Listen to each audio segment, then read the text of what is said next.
नमस्कार, खबर उत्तराखंड में आप सभी का स्वागत है। मैं हूं आपके साथ गरिमा वाजपेयी। खबरों में आगे बढ़ेंगे उससे पहले एक नजर आज की बड़ी खबरों पर डालेंगे। 2027 की रण की तैयारी उत्तराखंड में कमजोर बूथों को साधने खुद मैदान में उतरे सीएम धामी। मंडल अध्यक्षों से लेंगे फीडबैक।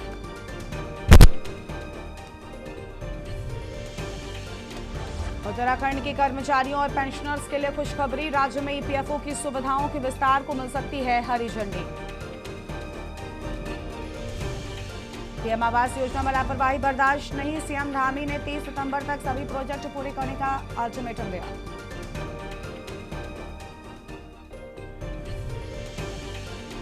नैनीताल में मिला कोरोना पॉजिटिव मरीज। उत्तराखंड का पहला केस। अस्पताल प्रशासन अलर्ट।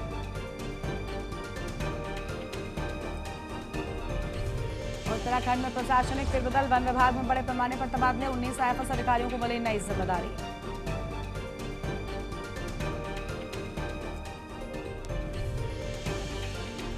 उत्तराखंड में बिगड़ा रहेगा मौसम। देहरादून और बागेश्वर में बहुत भारी बारिश का ऑरेंज अलर्ट।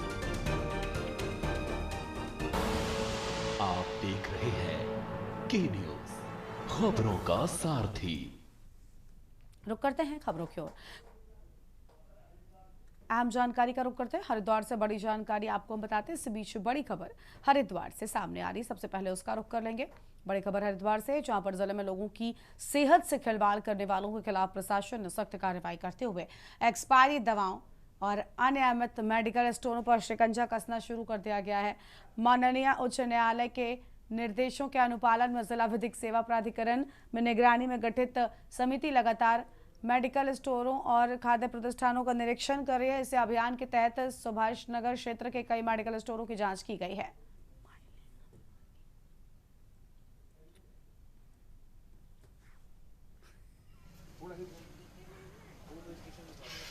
कौन है यहाँ पे? ओनर को बुलाइए ना। पापा को बुला लीजिए, अच्छा लगेगा। ये हमारे विगत पिछले कई वर्षों से फूड और ड्रग्स के जो एक्सपायरी आइटम्स आज भी आपके मेडिकल स्टोर्स, कन्फेक्शनरी स्टोर्स पर विक्रय हो रहे हैं और हमारे आम जन जो है वो ऐसे एक्सपायरी आइटम्स या उत्पादक जो होते हैं उनका जब सेवन करते हैं तो कहीं ना कहीं वो थ्रेटनिंग होते हैं या हमारी लाइफ के साथ खिलवाड़ है।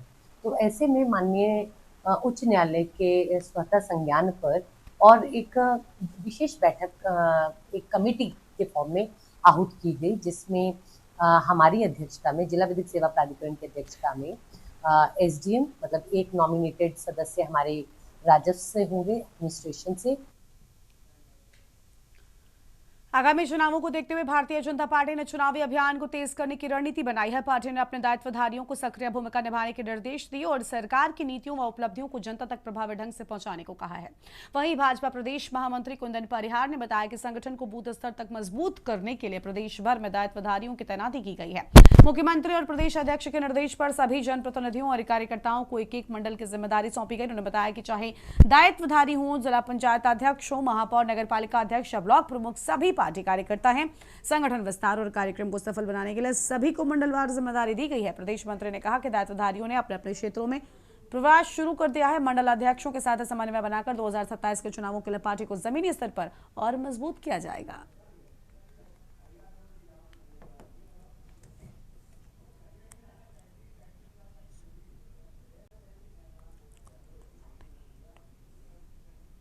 देखिए, चाहे वो दायित्वधारी गण हो, चाहे वो जिला पंचायत अध्यक्ष हो, महापौर हो, नगर पालिका के अध्यक्ष हो, ब्लॉक प्रमुख हो, सभी पार्टी के कार्यकर्ता होते हैं। तो इस दिशा में हमने सबके साथ माननीय मुख्यमंत्री जी की और प्रदेश अध्यक्ष जी की बैठक की है और सबको एक एक मंडल हमने संगठन के विस्तार के लिए, संगठन के कार्यक्रमों को संपन्न कराने के लिए दिए हैं और उन्होंने अपना प्रवास भी वहाँ पर प्रारंभ कर दिया है। और जो हमारे वहाँ के कार्यकर्ता हैं, हमारे जो मंडल अध्यक्ष हैं, उनके साथ एक समन्वय की भूमिका में वो रह करके वहाँ संगठनात्मक जो भी कार्य होंगे उन कार्यों को वहाँ पर संपन्न कराएंगे। देहरादून में मौसम विभाग के ऑरेंज अलर्ट के बाद प्रशासन पूरी तरीके से अलर्ट मोड पर आ गया है। अगले 24 घंटे में भारी से बहुत भारी बारिश और आकाशीय बिजली की संभावना देखते हुए जिलाधिकारी डॉक्टर आशीष चौहान ने जिले के सभी सरकारी, निजी और अशासकीय विद्यालयों में अवकाश घोषित कर दिया गया है। आदेश के मुताबिक 6 अगस्त को कक्षा 1 से 12 तक के सभी स्कूल, आंगनबाड़ी केंद्र बंद रहेंगे और प्रशासन ने फैसला बच्चों की सुरक्षा को ध्यान में रखते हुए लिया है।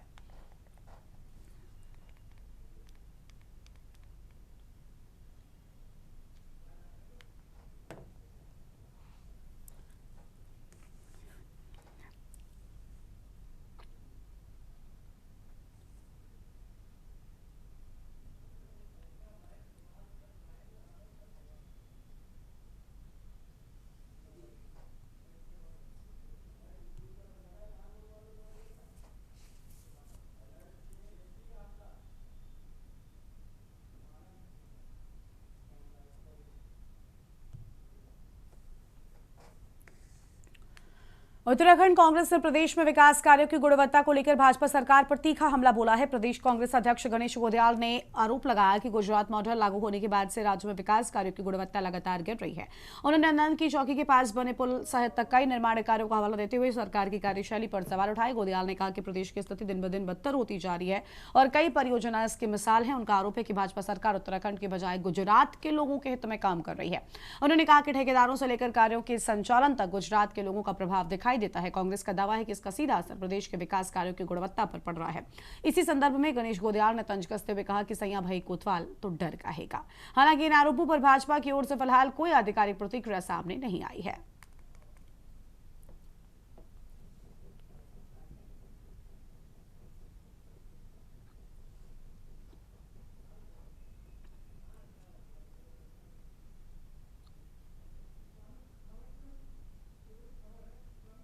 मॉडल लागू किया गया उत्तराखंड में, तब से निर्माण कार्यों की गुणवत्ता का तो कोई बोलना ही नहीं। मौजूदा जो नंदा की चौकी में पुल गिरा, उसमें भाजपा के नेता, ठेकेदार वही और भाजपा की सरकार, सब जब वही है तो सैया भाई कोतवाल तो डर जाएगा।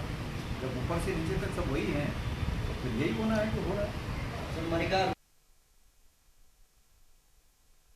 देवभूमि उत्तराखंड की धर्मनगरी हरिद्वार इन दिनों आस्था के रंग में रंगी है। हर हर महादेव की जय घोष और बम बम बोले के नारों के बीच 1 करोड़ से ज्यादा कांवड़िए गंगा जल लेकर अपने गंतव्य के लिए रवाना हो चुके हैं। श्रद्धालुओं का कारवां लगातार बढ़ रहा है और हरिद्वार से लेकर शिवालयों तक रौनक दिखते ही बनती है। इन तैयारियों के बीच सवाल यह भी है कि यात्रा शुरू हुए महज कुछ ही दिन हुए हैं और इसी बीच शिव भक्तों की आड़ में कुछ अराजक तत्वों की झगड़ों व उपद्रव की हरकतें सामने आई हैं, जिसके बाद घटनाओं ने कांवड़ यात्रा की छवि धूमिल करने की कोशिश भी की है। रिपोर्ट देखिए। उत्तराखंड की धर्मनगरी हरिद्वार इन दिनों कांवड़ यात्रा से पूरी तरह शराबोर है। अब तक 1 करोड़ से ज्यादा कांवड़िए गंगा जल लेकर रवाना हो चुके हैं और हर दिन यह आंकड़ा बढ़ रहा है। सड़कों पर कांवड़ियों का सैलाब और शिवालयों में भक्तों की भीड़ यात्रा के चरम पर पहुंचने का संकेत दे रही है। राज्य सरकार ने दावा किया है कि इस बार इंतजाम पिछले साल से बेहतर है। सुरक्षा व्यवस्था मजबूत की गई है। ट्रैफिक मैनेजमेंट के लिए विशेष योजना बनाई गई है। कांवड़ यात्रा को लेकर गाइडलाइंस का पालन कराया जा रहा है। सरकार का कहना है कि श्रद्धालुओं को हर सुविधा मिले, ये प्राथमिकता है। लेकिन यात्रा शुरू होने के 5-6 दिन के अंदर ही कुछ स्थानों से अराजकता और विवाद की खबरें आई, जिसमें बात करें तो हरिद्वार के गोल्डन ढाबा फ्लाईओवर के पास कांवड़ियों की आपसी टक्कर के बाद मारपीट और विवाद हो जाना। इसके बाद हरिद्वार के भाद्रबाद में कांवड़िए की तबियत बिगड़ने के दौरान मालिश करने वाले को बेवजह कांवड़ियों की भीड़ द्वारा पीट देना। इन घटनाओं से विपक्ष ने इसे सरकार की तैयारियों में खामी बताते हुए सवाल खड़े किए हैं। यही नहीं बल्कि यातायात व ट्रैफिक संबंधित बातों को लेकर भी विपक्ष सरकार को घेरता दिख रहा है। विपक्ष का कहना है कि आगे आने वाले दिनों में भीड़ और बढ़ेगी। ऐसे में सरकार अपने दावों की हकीकत में कितना बदलाव लाती है, ये बड़ा सवाल है, जिस पर सत्ता पक्ष की प्रतिक्रिया सामने आ रही है। सब भगवान भोलेनाथ की कृपा है कि हम लोगों को हर वर्ष शिव भक्तों का, कांवड़ियों का वंदन करने का, उनकी सेवा करने का अवसर मिलता है। हम सभी सौभाग्यशाली हैं और हमारी भगवान भोलेनाथ से प्रार्थना है कि सभी शिव भक्तों की जो यात्रा है वो अच्छी हो, सुकुशल हो, अपने स्थानों पर लोग जाएं। और यहाँ पर हमने शिव भक्तों से अपील भी की है कि हम उनके स्वागत के लिए पूरी तरह से हर प्रयास कर रहे हैं, सभी प्रकार की व्यवस्थाएं कर रहे हैं। यहाँ पर स्वास्थ्य शिविर भी लगाया गया है, अन्य व्यवस्थाएं भी की गई हैं। बहुत सारे जो हमारे धर्म के लिए काम करने वाले लोग हैं, उन्होंने भंडारों का आयोजन भी किया हुआ है। प्रशासन की भी सभी व्यवस्थाएं, घाट हो, चाहे ट्रैफिक की व्यवस्था हो, आवास की व्यवस्था हो, पेयजल हो, बिजली हो, सुरक्षा के प्रबंध हैं, सब किए गए हैं। टॉयलेट भी बनाए गए हैं। लेकिन हम उन सभी से, शिव भक्तों से अनुरोध करते हैं, उनसे प्रार्थना करते हैं कि वो जो यात्रा के नियम हैं, दिशा निर्देश जो जारी किए गए हैं, उन दिशा निर्देशों का भी पालन करें, अपनी सुरक्षा का भी और अपने अन्य सह यात्रियों का। शिव भक्त से मेरा यही अनुरोध है कि जो भी आप अपनी जो ये कठिन और एक त्याग और धार्मिक मनोभाव से जो यात्रा कर रहे हैं, उस यात्रा की सच्चता को बनाए रखें। यात्रा के जो नियम जो हैं, जो प्राचीन काल से इसमें प्रचलित हैं, उस नियम का पालन करें। समय समय पर पुलिस प्रशासन द्वारा जो निर्देश आपको दिए जाएं, उन निर्देशों का आप पालन करें, ताकि ये आपकी यात्रा न केवल आपको वो आपके धर्मों भाव से जो आ रहे हैं उसका आपको फल आपके परिजन को आपको मिले, बल्कि साथ साथ आप अपनी यात्रा सुरक्षित और सुगमता से कर सकें और आपकी यात्रा किसी अन्य जन को कोई ऐसी कोई कठिनाई पैदा ना करे, कोई इस तरह के आप उपद्रव जो हैं, जो कोई कांवड़ यात्री जो एंटी सोशल एलिमेंट्स होते हैं जो कांवड़ियों के भेष में आते हैं, वो इस तरह के उपद्रव ना करें। तो जो ये सावन का महीना है, ये इसको शिव पूजन का महीना कहते हैं और हमारे हरिद्वार जो शिव नगरी है उसमें आए हुए सभी कांवड़ियों का हम स्वागत करते हैं और उत्तराखंड अतिथि देवो भव के काम करता है, उत्तराखंड का अंदर इसका स्वागत करता है। लेकिन जिस प्रकार से वर्तमान में या पहले भी पूर्व में कई सालों से हम देखते आए हैं कि कांवड़े कम और हुड़दंगियां ज्यादा होते हैं, उस पर लगाम लगनी चाहिए थी।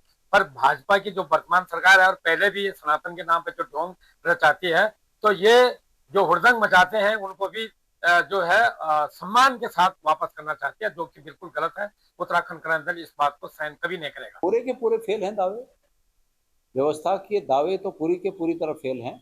और अब आज और कल से जो संख्या बढ़ेगी लोगों के आने के, जब कम संख्या में ही सब व्यवस्थाएं ध्वस्त हो गई हैं, तो जब ज़्यादा संख्या में लोग आएंगे तो तब तो और स्थितियां बिगड़ने का अंदेशा है।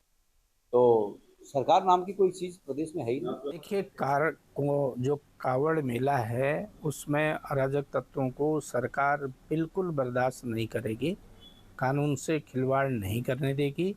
कावड़ियों का स्वागत है, लगभग अभी तक 1 करोड़ के लगभग उसकी संख्या पहुंच चुकी है। विगत वर्ष 5 करोड़ के लगभग कावड़ यात्री यहाँ पर आए थे।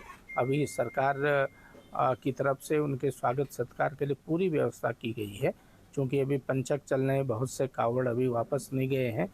जैसे ही पंचक खत्म हो जाएंगे, कल मेरे ख्याल से कल से कावड़ियों का प्रस्थान शुरू होगा अपने गंतव्य के लिए। और जितने भी कावड़े यहाँ आएंगे निश्चित रूप से सरकार उनका स्वागत भी करेगी, पुष्प और रसाद से स्वागत करेगी, माल्यार्पण करेगी। उनके ठहरने की व्यवस्था, उनके खाने की व्यवस्था, भारतीय जनता पार्टी के कार्यकर्ताओं को भी हरिद्वार में सक्रिय किया गया है संगठन की तरफ से। सरकार की तरफ से भी प्रशासनिक अमला उसके लिए लगा हुआ है। आस्था और आस्था के साथ जुड़ी व्यवस्था दोनों का तालमेल ही कांवड़ यात्रा की सफलता तय करेगा। 1 करोड़ से ज्यादा कांवड़ियों का हुजूम और आगे बढ़ने वाली भीड़ इस बात की गवाह है कि श्रद्धा कितनी गहरी है। लेकिन श्रद्धा के साथ साथ सुरक्षा और अनुशासन भी उतने ही जरूरी है।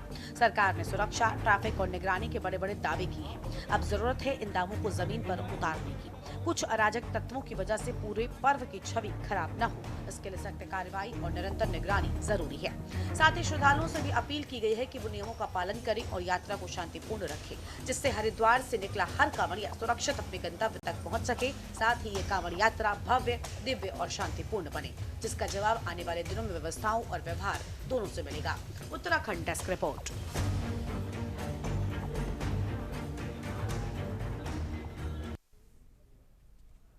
आगे बढ़ेंगे खबरों की ओर। खबर है देहरादून से, जहां उत्तराखंड में मानसून एक बार फिर से सक्रिय हो गया है। मौसम विभाग ने अगले कुछ दिनों के लिए कई जिलों में भारी बारिश की चेतावनी जारी की है। पिछले 24 घंटों में प्रदेश के अधिकांश हिस्सों में हल्की से मध्यम बारिश दर्ज की गई है, जबकि कई स्थानों पर भारी से बहुत भारी बारिश हुई है। विभाग के पूर्वानुमान के मुताबिक 5 और 6 अगस्त को अधिकांश जिलों में हल्की से मध्यम बारिश होगी। 5 अगस्त को देहरादून, बागेश्वर, पिथौरागढ़ में भारी से बहुत भारी बारिश की संभावना के चलते ऑरेंज और येलो अलर्ट जारी किया गया है।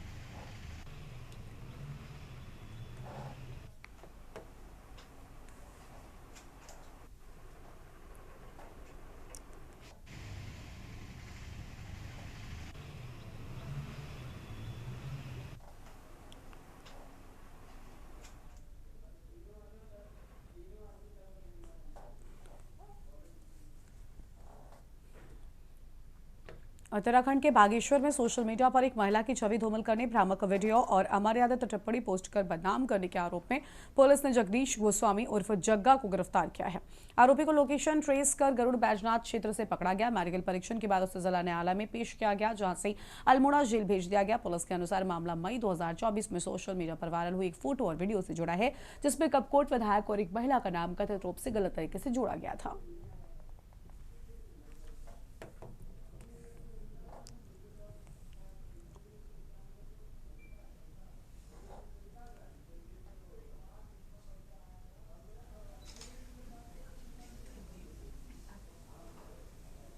30 जुलाई 2026 को एक जगदीश गोस्वामी जग्गा गोस्वामी है, उसने सोशल मीडिया पे एक वीडियो वायरल किया जिसमें एक महिला की छवि को धूमिल करते हुए उनको अपमानित और बदनाम करने की नियत से वो वीडियो वायरल किया था। इस संबंध में महिला की तहरीर पर कपकोट पुलिस स्टेशन में एक मुकदमा दर्ज किया था। इसी संबंध में माननीय न्यायालय से अभियुक्त के खिलाफ NBW भी लिया गया। ये हमारे बैजनाथ थाना क्षेत्र से पकड़ा गया था। मैं अपना फ़ोन स्विच ऑफ कर रखा था मोस्ट ऑफ द टाइम और बड़े शातिर तरीके से ये पुलिस को चकवा दे रहा था। फिर कल हमारे मुखबिर के द्वारा सूचना मिली और उसी में ही बैजनाथ थाना एरिया से इसको पकड़ लिया गया। खबर है गदरपुर से, जहां पर उत्तराखंड के गदरपुर विधानसभा क्षेत्र में विकास कार्यों को लेकर विधायक अरविंद पांडे ने प्रेस वार्ता कर विभिन्न परियोजनाओं की जानकारी दी है। उन्होंने कहा कि मुख्यमंत्री पुष्कर सिंह धामी के नेतृत्व में विधानसभा क्षेत्र के लिए करोड़ों रुपए की विकास योजनाओं को स्वीकृति मिली है। विधायक के अनुसार करीब 40 किलोमीटर सड़कों के निर्माण और सुदृढ़ीकरण को मंजूरी दी गई है। इसके साथ ही दिनेशपुर प्राथमिक स्वास्थ्य केंद्र के उच्चीकरण तथा बोक्सा जनजाति के बच्चों के लिए संचालित आश्रम पद्धति विद्यालय के उन्नयन को भी स्वीकृति मिल चुकी है। उन्होंने कहा कि सड़क, स्वास्थ्य और शिक्षा सहित सभी क्षेत्रों में तेजी से विकास कार्य किए जा रहे हैं, जिससे क्षेत्र की जनता को सीधा लाभ मिलेगा। हमारी सरकार ने जन भावनाओं के अनुरूप मुख्यमंत्री जी के नेतृत्व में, प्रधानमंत्री जी के आशीर्वाद से और प्रत्येक कार्यकर्ताओं की जो भावनाएं हैं उसके अनुरूप इस प्रदेश में अद्वितीय हर क्षेत्र में विकास कार्य हो रहे हैं। मैं इसके लिए अपनी सरकार का, अपने मुख्यमंत्री जी का, इनका विशेष धन्यवाद देता हूँ। हमारे क्षेत्र में मुख्यमंत्री जी का आगमन हो और इस आगमन के दौरान जो जन भावनाओं के अनुरूप जो डेवलपमेंट के काम थे, जैसे दिनेशपुर हॉस्पिटल का PAC से CSC, इसका इस हॉस्पिटल का अपग्रेड और विभिन्न जातिगत, जैसे हमारे बोक्सा जनजाति की बेटियां हैं, इनको आश्रम पद्धति विद्यालय में हाई स्कूल तक इनको शिक्षा मिलती थी। खटीमा विधायक भुवन कापड़ी के नेतृत्व में कांग्रेस कार्यकर्ताओं के एक प्रतिनिधिमंडल ने बुधवार को SDM खटीमा से शिष्टाचार भेंट कर उन्हें लिखित ज्ञापन सौंपा है। ज्ञापन के माध्यम से खटीमा में चल रही विशेष गहन पुनरीक्षण प्रक्रिया के प्रथम चरण में सामने आई कथित त्रुटियों तथा द्वितीय चरण में दावों एवं आपत्तियों की सुनवाई के लिए अपनाई जा रही प्रक्रिया पर कांग्रेस की ओर से आपत्ति दर्ज कराई गई। प्रतिनिधिमंडल ने आरोप लगाया कि दावे और आपत्तियों के निस्तारण की वर्तमान व्यवस्था अव्यवहारिक, पारदर्शी और पक्षपातपूर्ण प्रतीत हो रही है, जिससे पात्र मतदाताओं को अनावश्यक परेशानियों का सामना करना पड़ सकता है।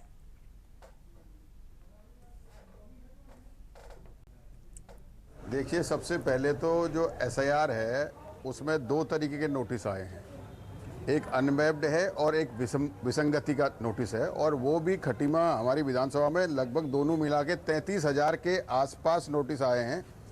और हम अनमैप्ड वाला देखेंगे तो सबसे ज़्यादा जो अनमैप्ड बोर्ड है वो हमारे SC बाहुल्य क्षेत्रों का है, जिसमें दिया है, गिधौर है, मोहम्मदपुर भुड़िया है, बकुलिया है, खिलड़िया है, सिसैया है, पचौरिया है। इन सब गाँवों में जहां हमारे अनुसूचित जाति के ज़्यादा भाई बहन हैं, वहां मैं देख रहा हूं कि अनमैप्ड और मैप्ड नोटिस सबसे ज़्यादा हैं। बकुलिया ग्राम सभा में 1000 से ज़्यादा नोटिस हैं और दिया में 600, मोहम्मद भुड़िया में 600 से ज़्यादा। तो इन क्षेत्रों में जैसे ऐसे लग रहा है कि क्या कारण रहा कि जो ज़्यादा दिक्कत है। और उसके बाद आज साफ साफ पता चल रहा है कि फॉर्म 7 भरे जा रहे हैं। उत्तराखंड हाईकोर्ट में हल्द्वानी स्थित मुखानी चौराहे को जाम मुक्त कराए जाने और साथ ही यहां पर फ्लाईओवर का निर्माण करने के मामले में दायर जनहित याचिका पर सुनवाई हुई। मामले की सुनवाई के बाद कोर्ट की खंडपीठ ने राज्य सरकार व जिलाधिकारी से पूछा कि पूर्व में जो अतिक्रमण चिन्हित किया गया था उस पर अब क्या कार्रवाई की गई है। 2 सप्ताह के भीतर कोर्ट को बताए। मामले की अगली सुनवाई 2 सप्ताह बाद की नियत की गई है।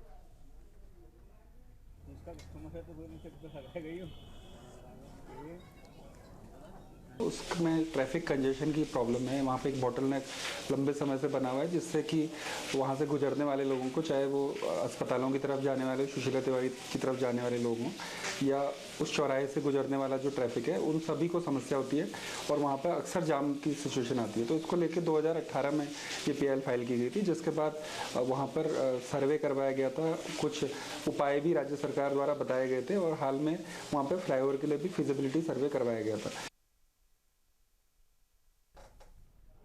खबर खटीमा से है, जहां पर उत्तराखंड के खटीमा के अमाऊ क्षेत्र में स्थित कब्रिस्तान में वक्फ बोर्ड की अनुमति की आड़ में कथित रूप से 36 दुकानों के निर्माण का मामला सामने आया है।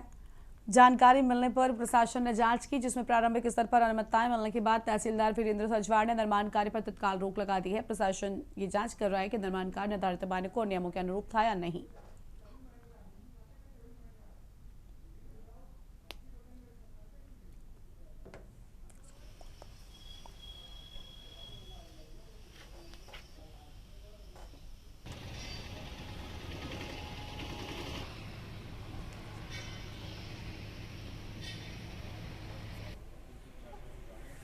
खटीमा में ये कब्रिस्तान की भूमि में पुरानी दुकानें बनी हुई हैं और अमाऊ में जो मजार भूमि है उस पर कुछ निर्माण कार्य हो रहा था, जिसमें कि उपजिलाधिकारी महोदय द्वारा निर्देशित किया गया है कि उक्त के संबंध में जांच कर लें।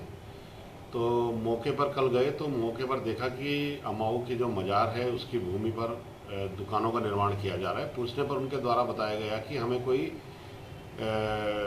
अनुमति मिली है वक्फ बोर्ड से, मगर उनके द्वारा कोई भी ऐसे कागजात नहीं दिखाए गए जिसमें कि ये पता चले कि अनुमति मिली है।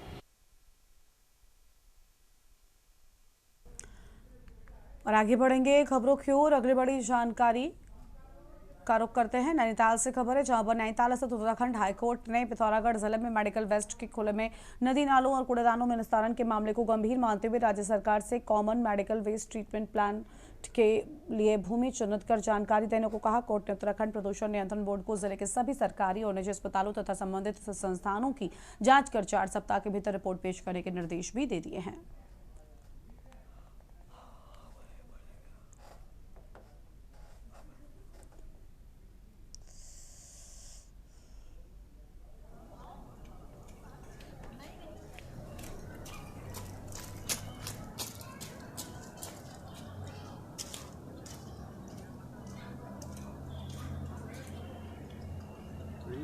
एक पेटिशनर हैं जिन्होंने ये जनहित याचिका फाइल की थी 2024 में माननीय हाई कोर्ट में के समक्ष, ये कहते हुए कि जो जिला पिथौरागढ़ है वहाँ पे बायोमेडिकल वेस्ट जो है वो ठीक तरह से साइंटिफिक तरीके से डिस्पोज नहीं हो रहा है। उसके अंदर उन्होंने 2 मुद्दे उठाए थे। उसके नंबर 1 तो है वहाँ पे BD पांडे सरकारी अस्पताल है जो मोर देन 100 बेडेड हॉस्पिटल है, और एक HG पंथ गोविंद पंथ करके जो है महिला जिला चिकित्सालय है, वो भी जब ये मुकदमा आया तो उन्होंने हमें इंस्पेक्शन के लिए कहा, हमने इंस्पेक्शन किया। आगे बढ़ते हैं खबरों की ओर। रुद्रपुर के काशीपुर हाईवे के 1 किलोमीटर चौड़ीकरण को लेकर प्रशासन ने बुधवार से कार्रवाई शुरू कर दी है। लोक निर्माण विभाग, प्रशासन और पुलिस की संयुक्त टीम ने डीडी चौक से गावा चौक पर तक पहुंचकर दुकानों के आगे सांकेतिक मार्किंग और बुलडोजर से अतिक्रमण पाया है। करीब 13.72 करोड़ रुपए की लागत से होने वाले इस प्रोजेक्ट से लगभग 56 दुकानदार प्रभावित होंगे। प्रशासन के अनुसार दुकानों के हटने के बाद जल संस्थान पेयजल लाइनें शिफ्ट करेगा, जबकि ऊर्जा निगम बिजली के पोल और ट्रांसफर हटाने का काम करेगा।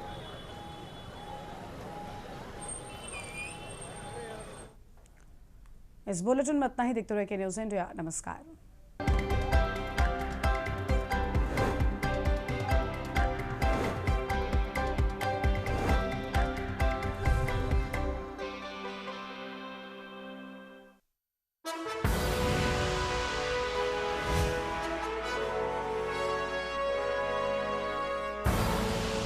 आप देख रहे हैं के न्यूज़, खबरों का सार।